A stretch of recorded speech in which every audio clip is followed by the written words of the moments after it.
श्री सीताराम सरकार की जय। श्री हनुमान जी महाराज की जय। श्री गौरी शंकर भगवान की जय। श्री अयोध्या धाम की जय। श्री सरयू महारानी जी की जय। सब संतन की जय, सब भक्तन की जय। जय जय श्री सीताराम। भगवान का धाम और भगवान का नाम। कलिकाल में जैसे कहा गया है कि नहीं कली कर्म न भक्ति विवेको राम नाम अवलंबने को। कलिकाल में कहीं भी किसी भी पदार्थ का, किसी भी कर्म का अथवा किसी भी और पद्धति का किसी का भी इस कलिकाल में प्रभाव नहीं है। राम नाम अवलंबने को, केवल नाम का बल, केवल नाम का प्रभाव। इसलिए यदि कोई धाम में ना भी जा सके, धाम में ना जा सके, धाम में जाने की व्यवस्था ना हो, तो भी यदि वो पूर्ण रूपेण यदि नाम के भी आश्रित रहे तो भी भगवान की कृपा का पात्र हो जाता है। यद्यपि हरि व्यापक सर्वत्र समाना प्रेम ते प्रकट होई में जाना, भगवान तो सभी जगह समान रूप से हैं, लेकिन धाम में और हम जहां निवास करते हैं वहां दोनों स्थानों में केवल एक अंतर होता है कि धाम में हमें संत महात्मा, साधु संत, इनका सत्संग, इनका संग बहुत सरलता से प्राप्त हो जाता है, जो कि हमारे जो अपने निवास रहते हैं वहां पे नहीं प्राप्त होता। अयोध्या जी तो प्रारंभ से ही संतों का स्थान रहा है, संत नगरी भी कहा जाता था। कुछ ऐसे संत होते हैं जिनको हम सभी जानते हैं, जिनका नाम होता है, जो समाज में पद प्रतिष्ठा ग्रहण किए हुए होते हैं, पूजे जाते हैं। लेकिन कुछ ऐसे संत भी होते हैं जो प्राय गुप्त रूप से ही भजन करते हैं, उनको संसार से कोई मतलब नहीं होता, अपना बस भजन। ऐसे ही अयोध्या जी के एक संत थे, श्री राम अवधदास जी महाराज। नाम क्या था? श्री राम अवधदास जी महाराज, ये उनका नाम था। और ये काल लगभग लगता है आज से लगभग 100 वर्ष पहले। राम जी के परम भक्त थे और बैरागी साधु थे, अयोध्या नगरी में ही रहते थे और सरयू जी के किनारे पे उनका स्थान था। एक पेड़ के नीचे बैठे रहते थे, वहीं उनका जो धूना था वो जलता रहता था। सर्दी हो, गर्मी हो, बरसात हो, जाड़ा हो, धूना उनका निरंतर जलता ही रहता था। और चाहे कितना भी वर्षा हो जाए, उस धूने का जो ताप था वो शांत नहीं होता था, वो निरंतर रहता था। उस समय तो इतना प्रचार प्रसार भी नहीं था, ना ही इतना आडंबर था।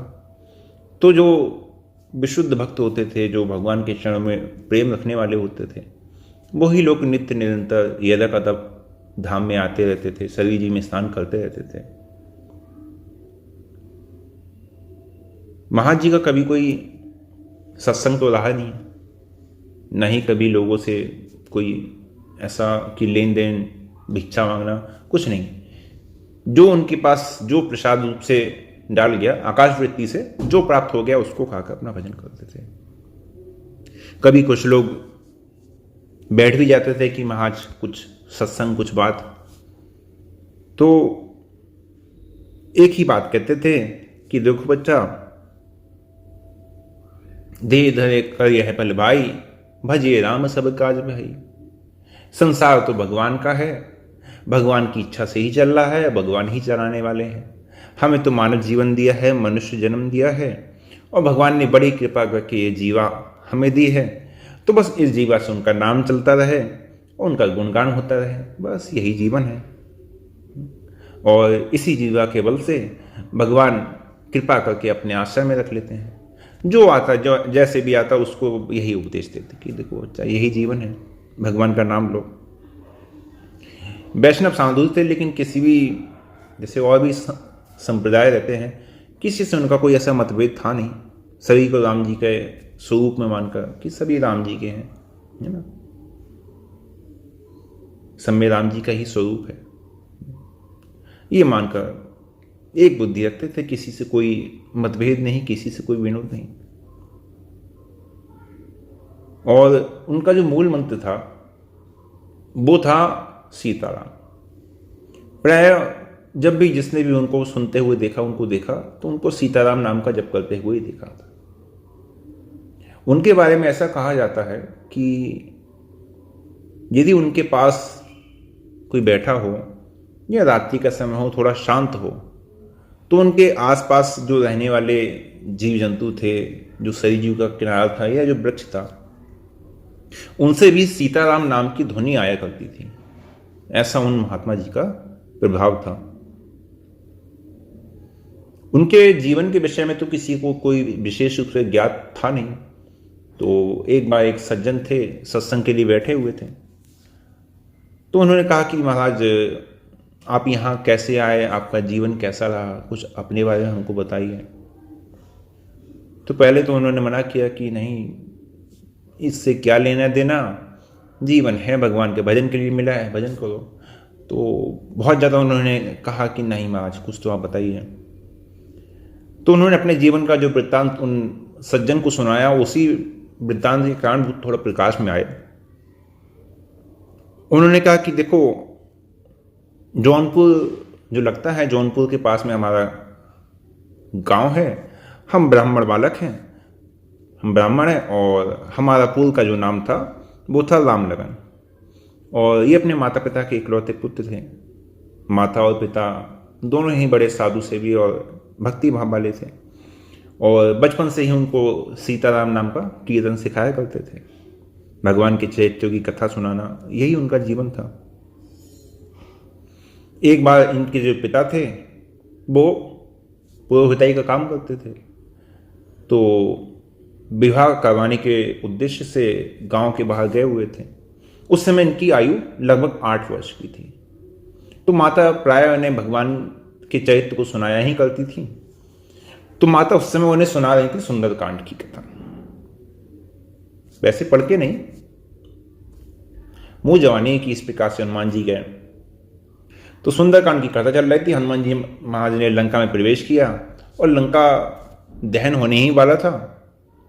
उतने में क्या हुआ कि इनके घर में कुछ डाकू आ गए। उस समय तो डाकुओं का समय था ही, पिताजी घर में थे नहीं, घर संपन्न था। तो घर पे इनकी माँ थी, ये थे। अब दोनों माता पुत्र घर के आंगन में उस समय सो रहे थे। गर्मी के समय तो गांव में तो लोग ऐसे सो ही जाते हैं। तो 15-16 डाकू, और सबके हाथ में किसी के हाथ में तलवार। उस समय तो उतना प्रचलन था नहीं बंदूकों का, तलवार और लाठी डंडे यही सब थे। उनकी माँ तो डर गई, लेकिन भगवान की कथाएं कहना और भगवान की कथाओं को आत्मसात कर लेना, दोनों में अंतर है। माता ने सुनाती तो बहुत थी, लेकिन माता ने स्वयं उन कथाओं को कभी आत्मसात नहीं किया। ये यहां पे पता चलता है कि माता तो डर गई, लेकिन इन्होंने कहा कि मां आप डर क्यों गई? अरे अभी हनुमान जी लंका जलाने ही तो गए हैं, अभी जला थोड़ी रहे हैं। आप उन्हें पुकार क्यों नहीं लेती? वो हमारी मदद को अवश्य आएंगे।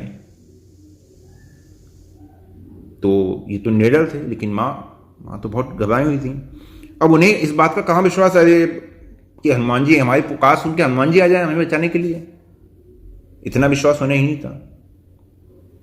जब माँ ने कुछ नहीं बोला तो इन्होंने कहा कि अरे हनुमान जी, हमारे घर में ये लोग जो लाठी डंडे लेके आ गए हैं, देखिए ना, हमारी माँ डर गई हैं। आइए, लंका आप बाद में जला दीजिएगा, आइए जल्दी आइए। सब डाकू घर में घुसे हुए हैं। कुछ ही क्षण की बात थी, इतने में ही सबने देखा कि थोड़ी दूर से एक बड़ा ही विशाल, बड़ा ही विराट बंदर कूदता फांदता हुआ आ गया। डाकू लोगों ने उनकी और कुछ लाठी तान ही रहे थे कि 2-3 डाकुओं के तो आके चपत लगाई, सरदार को बेहोश कर दिया, उसकी दाढ़ी नोच के घायल कर दिया, है ना। और डाकुओं ने प्रयास तो बहुत किया, लेकिन उस वानर पे एक भी लाठी का जो है बात वो लोग कर नहीं पाए। सर इतने में डाकू भी चिल्लाने लगे, इनकी माँ भी चिल्लाने लगी, आसपास के गांव लोग इकट्ठे हो गए। डाकू भागे, सरदार बेहोश था, उसको भी 2-3 लोगों ने उठाया और कंधे पे लेके भाग निकले। अब जो बालक थे, संत महात्मा जो अपनी कहानी कथा सुना रहे हैं, तो बालक रामलगन जी और उनकी माँ ये बड़े आश्चर्य से देख रहे थे। अरे ये इतना विराट, इतना विशाल बानर। जैसे ही आस पड़ोस के लोग आए तो बानर जहां से आया उसको थोड़ी हो जाके अदृश्य हो गया। तो इतने में रामलगन हंस के कहने लगे कि माँ देखा नहीं तूने? देख हनुमान जी, देख मेरी आवाज सुनते ही आ गए और डाकुओं को मार भगाया। माँ को भी बड़ा आश्चर्य और बड़ा मन में हर्ष का कि अरे हनुमान जी के कदम आज हमारे घर में पड़ गए। गांव वालों ने सुना तो सबके सब आश्चर्य में डूब गए। 2-3 दिन की बात थी, जो उनके पिताजी थे पंडित जी सत्यनारायण जी लौटे। उन्होंने जब सब घटना सुनी तो उन्हें बड़ा आश्चर्य हुआ और बड़े आनंद की अनुभूति हुई। अब भगवान में श्रद्धा तो रखते ही थे, उनकी भक्ति और भी बढ़ गई। अब उन्होंने जो यजमानों के यहाँ जो आना जाना था वो भी थोड़ा कम कर दिया। दिन का अधिकतर समय अब भजन में ही बीतने लगा। बालक को व्याकरण, कर्मकांड आदि का पाठ करवाने के लिए गांव के पंडित जी थे, उनको दे दिया था। वो प्रतिदिन 3-4 घंटे बच्चे को पढ़ाते थे।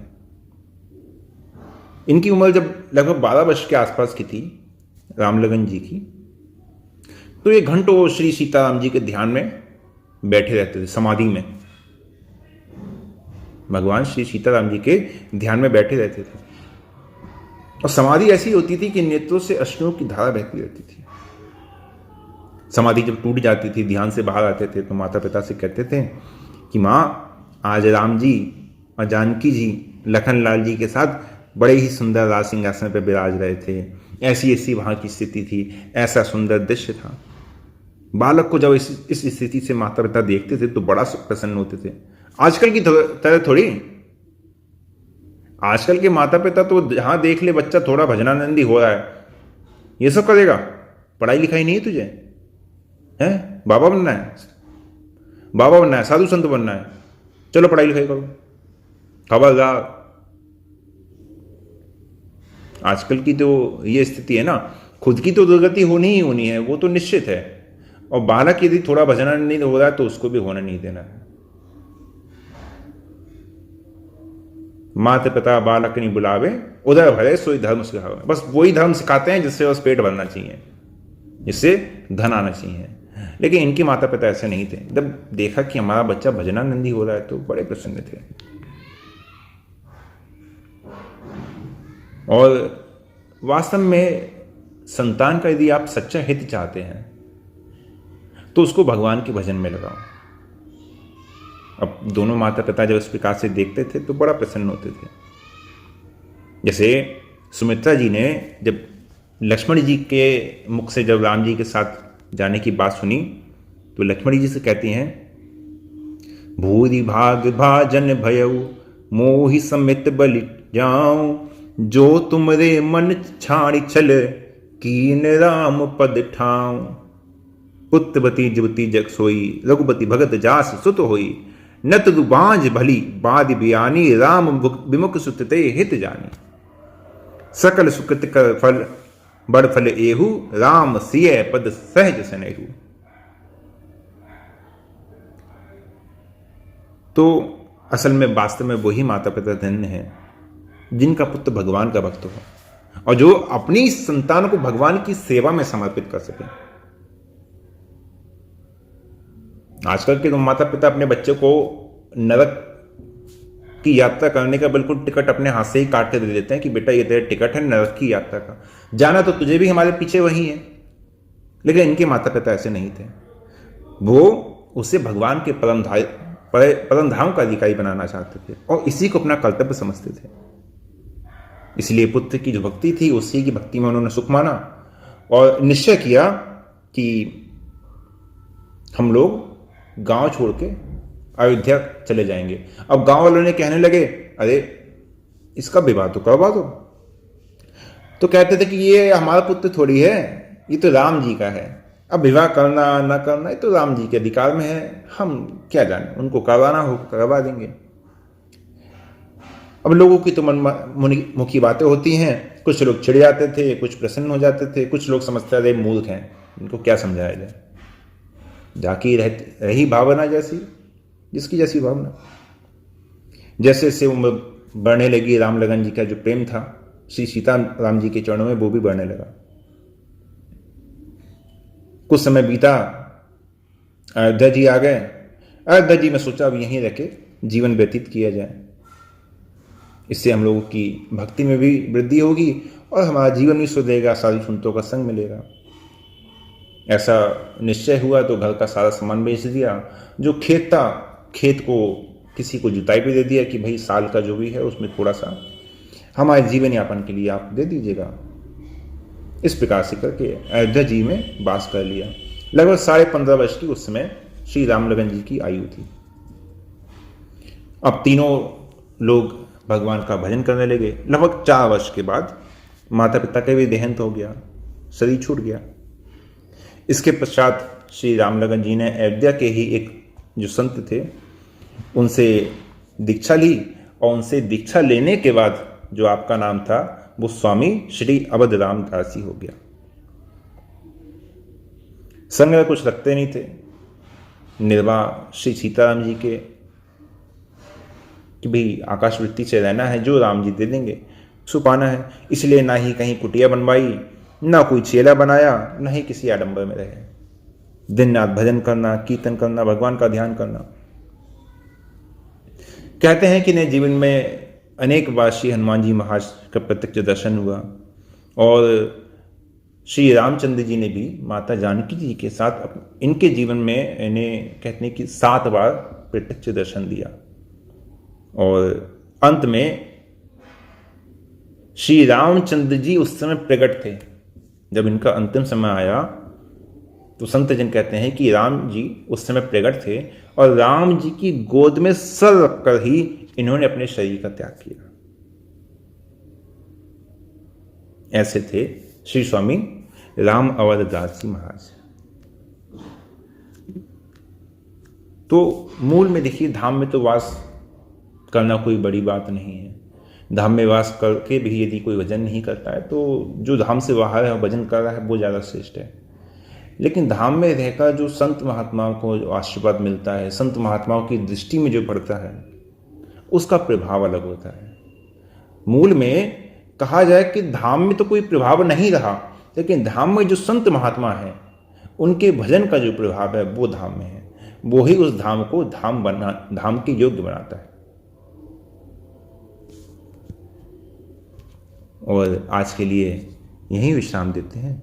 जय जय श्री सीताराम।